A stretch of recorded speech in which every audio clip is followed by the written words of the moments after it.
retornamos para continuar as nossas entrevistas com empresas de grande expressão, né, e crescimento, tanto no mercado nacional quanto internacional. E agora a gente vai conversar com a Texiglass. Quem está representando a Texiglass é o nosso grande parceiro, Luiz Fernando Barbi, gerente comercial. Luiz, muito obrigada mais uma vez aqui conosco e agora para abordar um tema diferente que a gente nunca tinha conversado, né? Legal.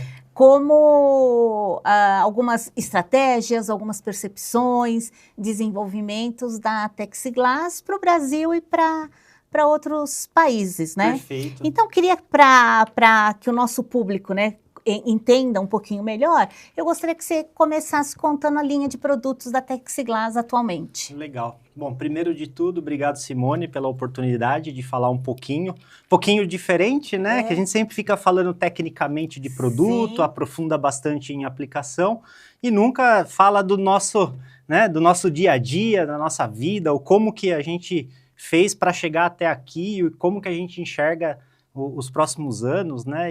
Bom, a Texiglass, ela tem uma linha de produtos muito vasta, né? Ela conta com mais de 500 artigos ativos em sua carteira de produtos e mais de 3.000 produtos catalogados, né? Então, é uma quantidade muito grande de artigos, né? E a gente sempre fala de artigos de fibra de vidro, de fibra de carbono e aramida, e isso passa desde filamentos tratados, filamentos torcidos, texturizados, até tecidos técnicos, impregnados, cordas, cabos especiais e, recentemente, uma linha de pultrusão para vergalhões de fibra de vidro e lâminas de fibra de carbono para construção civil, né? Então, tá bom. E atualmente, quais são os países de atuação comercial da Texiglass? Legal. A Texiglass, basicamente, ela atua na América Latina, especialmente na Argentina, no Chile, na Colômbia, no Uruguai e no Paraguai, tá? Mantém algumas parceiras distribuidoras desses artigos técnicos diferentes dos commodities de mercado, aonde nós somos mais focados, né? Então, a gente foca muito em artigos técnicos. Lógico, temos os produtos Roving 600, né? Os tecidos 200, LT 1808, que o pessoal usa bastante em barco, né? Mas a gente tem também um braço técnico para desenvolvimento, né? Então, esse desenvolvimento ele passa desde o mercado de abrasivos, disco abrasivo, que vem se reinventando nos últimos anos, vai para o saneamento básico, mercado de óleo e gás na Argentina, por exemplo, mercado esportivo em praticamente todos os países, né? A demanda por pranchas, né? No caso, prancha de surf ou de skate, canoas, remos, então bicicleta de fibra de carbono. Então, cada dia o mercado está utilizando mais material compósito e por conta da pluralidade de mercado que a Texiglass tem, ela acaba diversificando seus produtos e trabalhando em diversos mercados, né? Tá bom. E essa trajetória de exportação da Texiglass já tem bastantes anos? Como que tá? Certo. A Texiglass, ela iniciou essas exportações no final da década de 90, tá? Então, já faz mais de 25 anos que a Texiglass lida com exportação e importação, tá?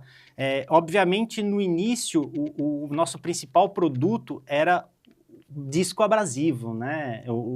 A tela para disco abrasivo. Então, o mercado da América Latina consumia bastante esses materiais, né? Então, especialmente a Venezuela, era um país muito forte na fabricação, exportação desses produtos, né? E a gente tinha um relacionamento muito bom, isso lá na década de 90. Início dos anos 2000, vieram as grandes forças com relação a saneamento básico, as questões de óleo e gás, né? Principalmente na Bolívia, e infraestrutura, né? Infraestrutura, postes, as cruzetas agora de fibra de vidro, que não só no Brasil, mas fora do Brasil também estão buscando um espaço para concorrer com os materiais tradicionais, né? Então, realmente é bem ampla, e no início dos anos 2000, antes mesmo da onda da energia eólica, a gente exportava muito tecido para reparo de pás e para construção de pás, né?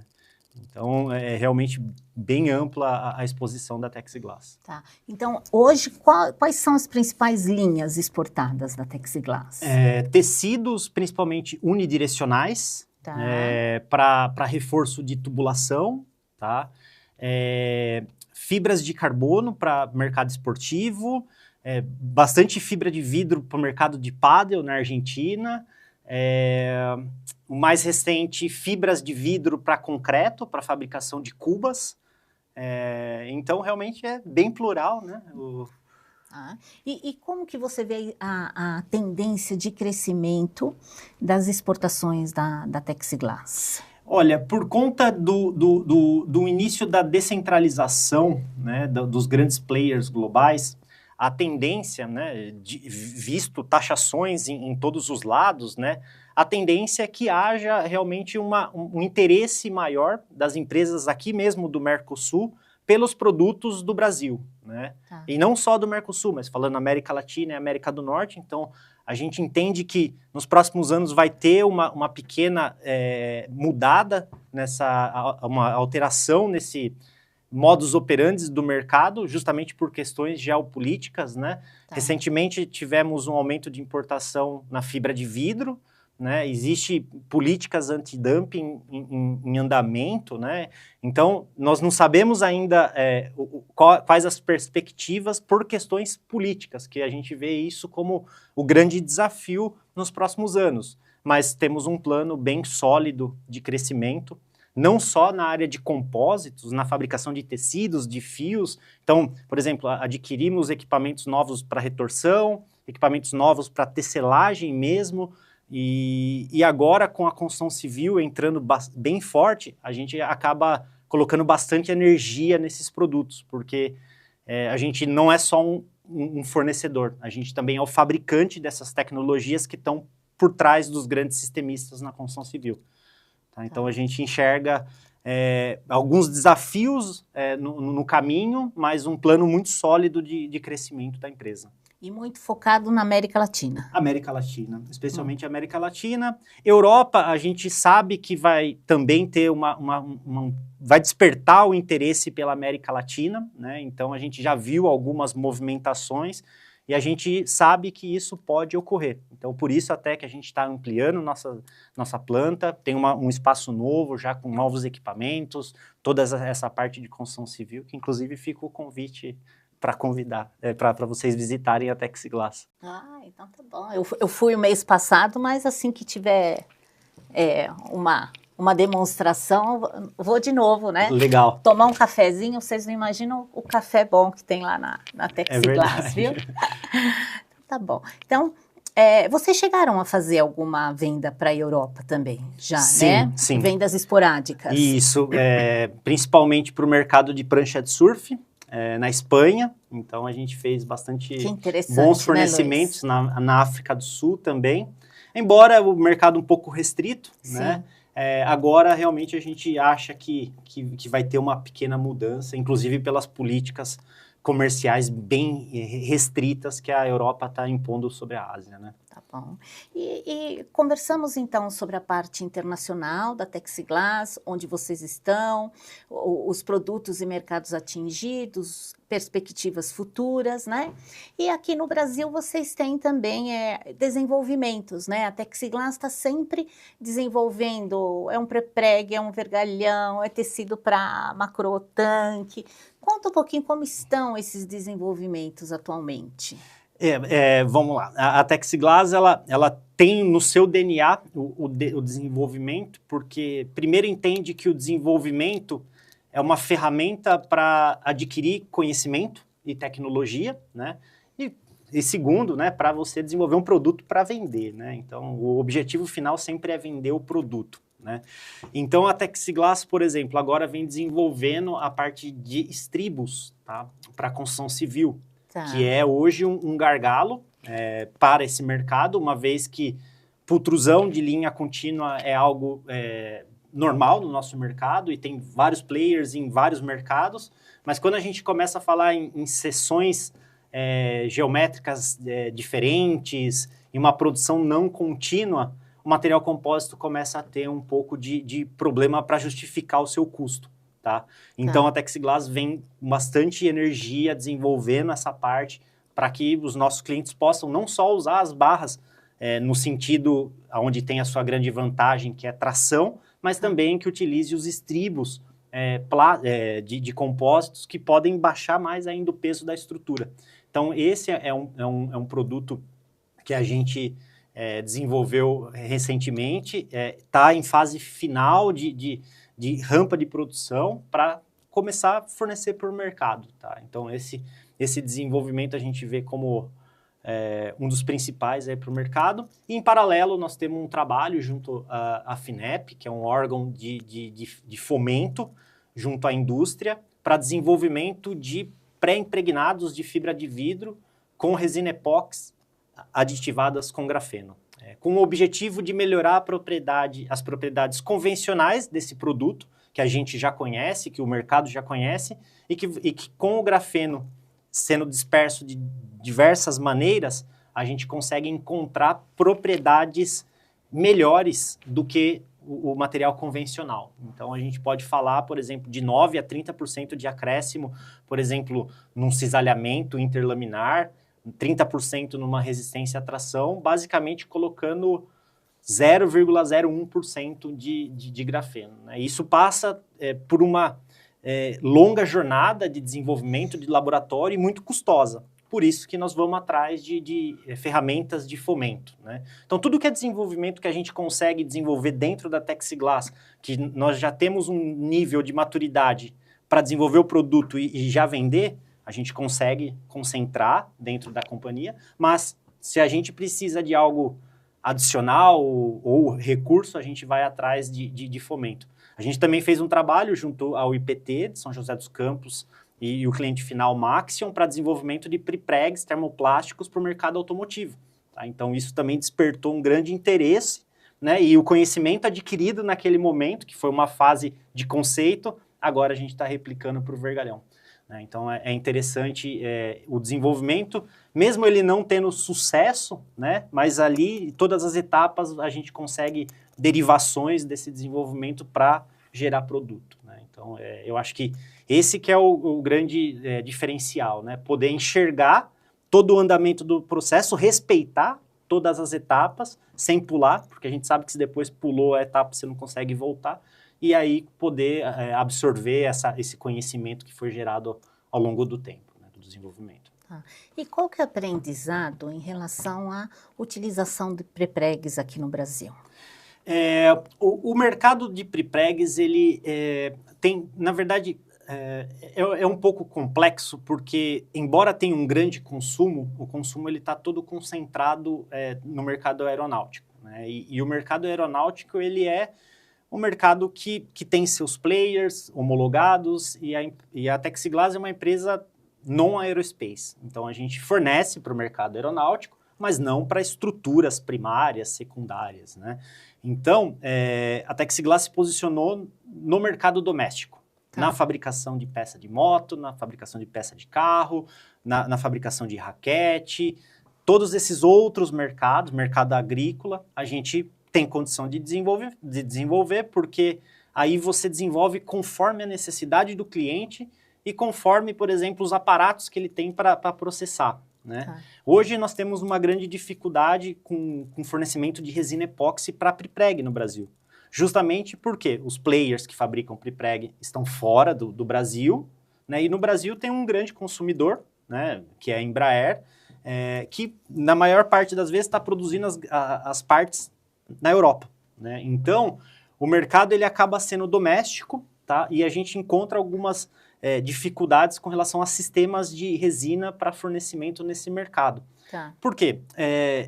Os clientes eles requerem temperaturas baixas de trabalho. Né? E esses prepregs que hoje tem disponíveis são temperaturas altas para moldes metálicos super caros. Então, para conseguir aquela curva de maturidade, de produção, acaba sendo muito custoso para os players que estão começando.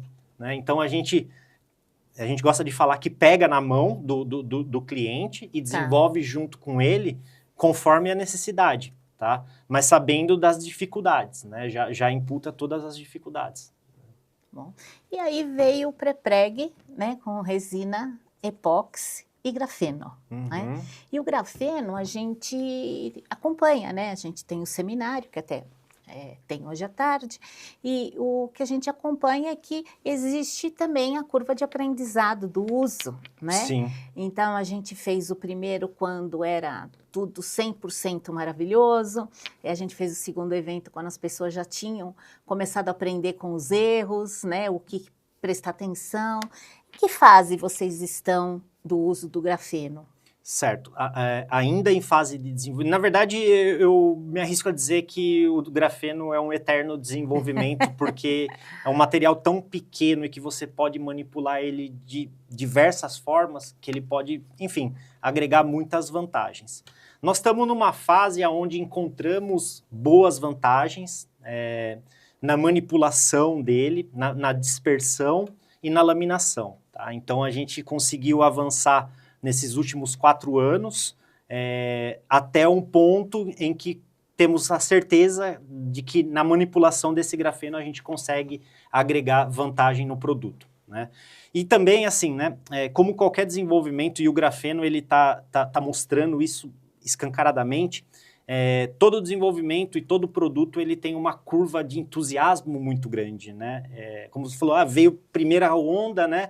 Nossa, o grafeno é o produto que vai revolucionar o mercado, né?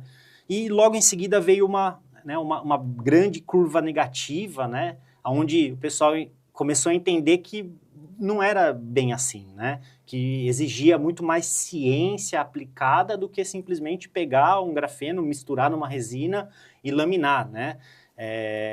E aí, depois vieram já as iniciativas das grandes companhias para desenvolvimento, onde grandes valores foram desembolsados para isso. Por quê? Porque algumas coisas já foram provadas. Por exemplo, a Huawei já estava com a sua tela flexível de grafeno. Então falou, bom, né? Então tem como fazer algo nesse sentido. Só não é tão simples como a gente esperava, né? Tá. E aí as empresas começaram a entender, ver. A gente pode enxergar, por exemplo, a Gerdau hoje com produto sendo vendido no mercado, né?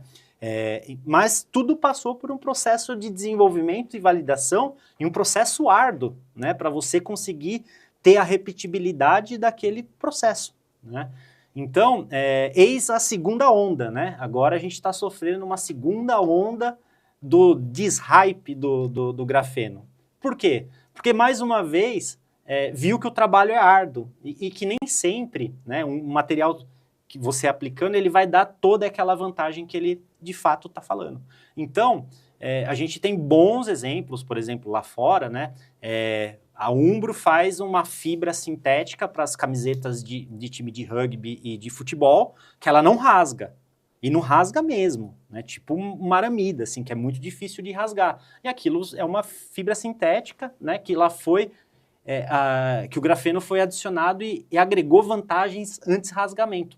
Então, a gente consegue enxergar essas mini vantagens, mas, no fim, o cliente ele vai ter que vender o produto pelo mesmo preço, com essas vantagens, né?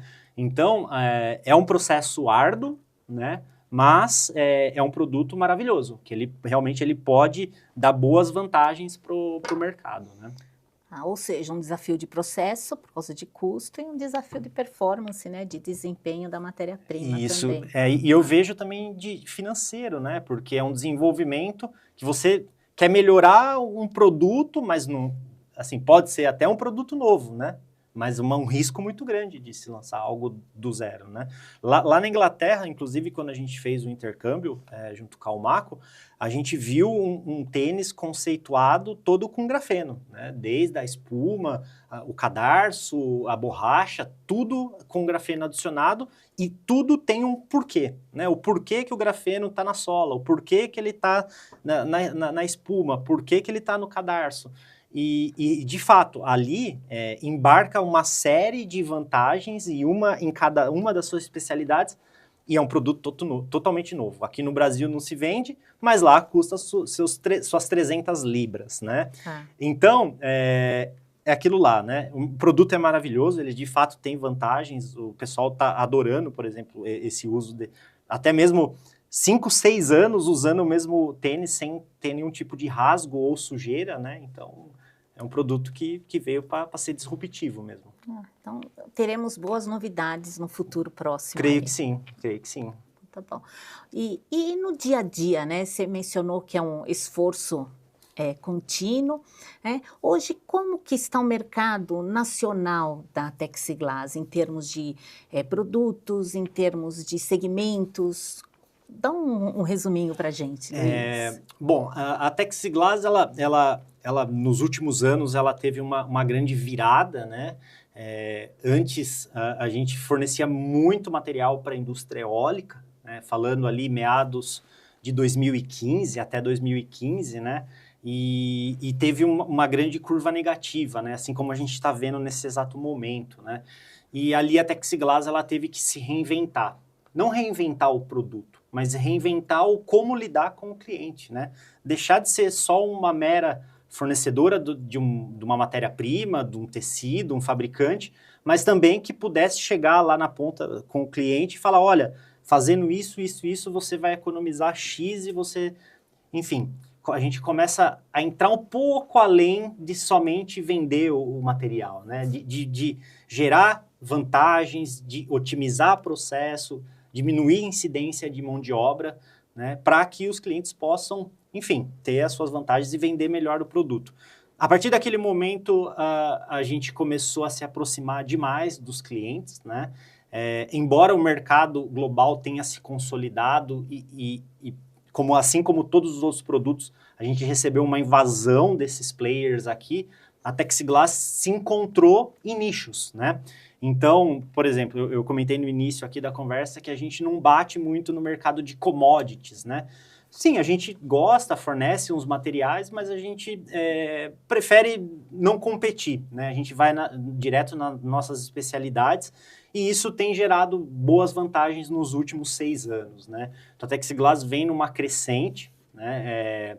Em torno de 7 a 10% ao ano, né? Obviamente, questões políticas impactam diretamente, porque a gente também fornece muito para a infraestrutura, né? E obras, quando ficam emperradas, quando a economia não anda, a tendência é que muitas coisas não andem, mas quando a gente vê que a economia está andando bem, realmente o crescimento ele é exponencial, né? Mas é aquilo que eu comentei, né?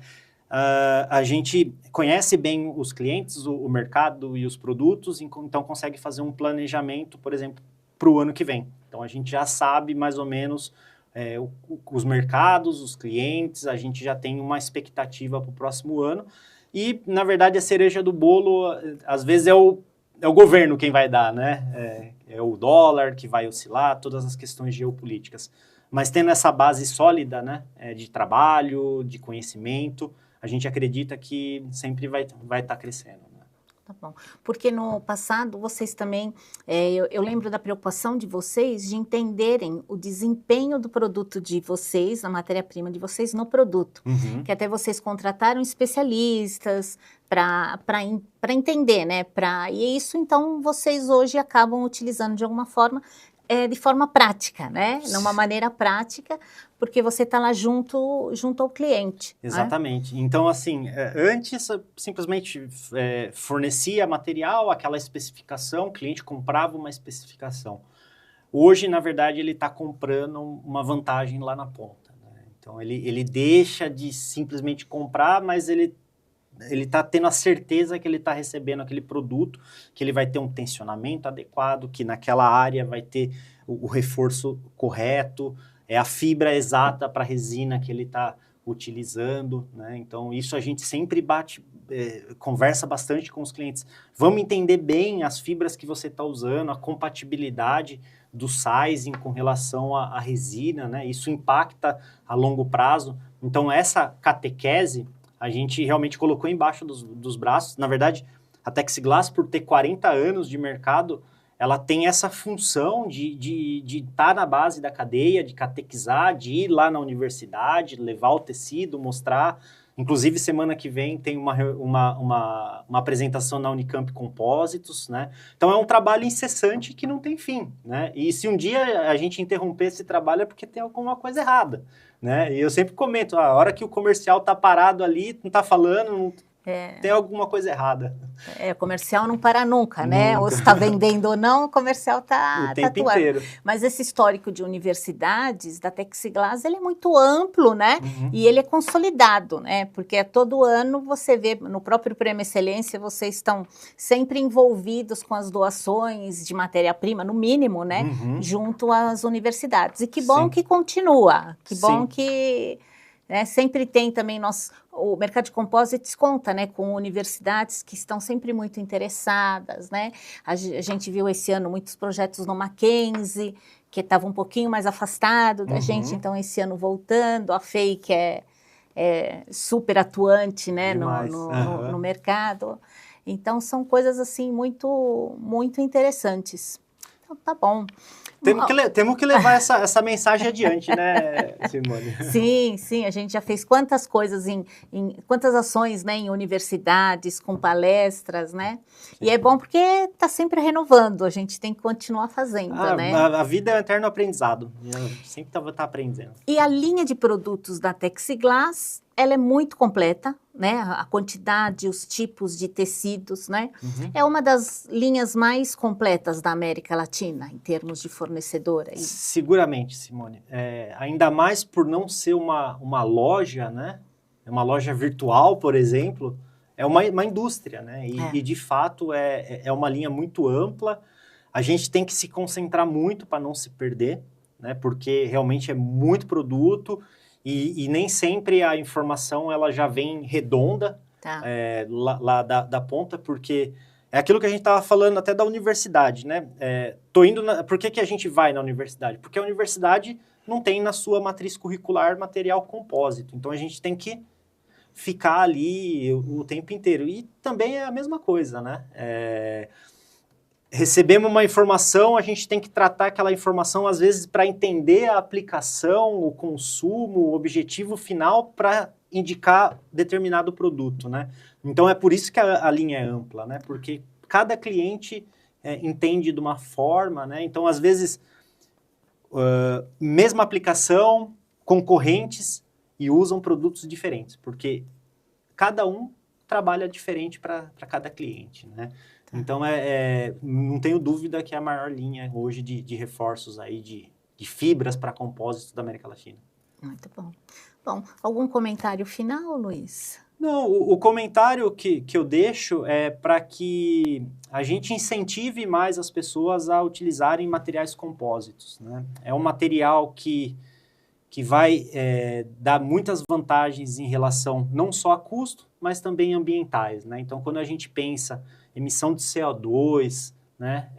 O material compósito ele é excelente devido à sua leveza, né? Não precisa de altas temperaturas para processar.